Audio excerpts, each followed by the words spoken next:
Les fourrages constituent 50 à 80% de la ration des ruminants. Connaître leur coût, c'est connaître le coût de l'alimentation de son troupeau. En moyenne, un maïs en silage coûte entre 1200 et 1700 € par hectare. Mais comment sont calculés ces coûts? Allez, on vous explique. Le coût des fourrages comprend d'abord des coûts directs ou charges opérationnelles, dont les coûts du fourrage sur pied, ainsi que les frais de récolte quand il est conservé.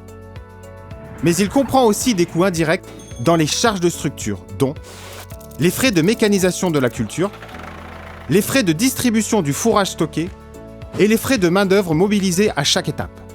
Ces frais, comptés à l'hectare, sont ensuite à ramener à la tonne de matière sèche en les divisant par le rendement. On obtient alors le coût de chaque kilo consommé par les animaux au quotidien. Prenons l'exemple d'un maïs en silage produit en système conventionnel non irrigué.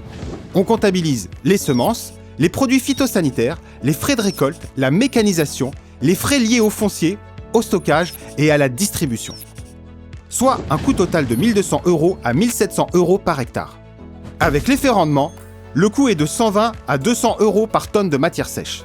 Autre exemple avec la prairie temporaire. Le coût total va de 300 à 400 € par hectare pour une prairie 100% pâturée. Et de 1200 à 1500 € par hectare pour une prairie avec plusieurs coupes de fourrage récoltées. Avec l'effet rendement, le coût de l'herbe varie de 50 à 150 € par tonne de matière sèche.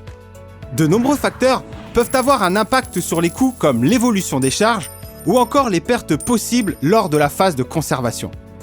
Connaître le coût des fourrages est essentiel pour assurer la rentabilité de l'exploitation. Réaliser des analyses de fourrage et un bilan fourrager permet de déterminer des leviers d'action. Maintenant, à vous de jouer.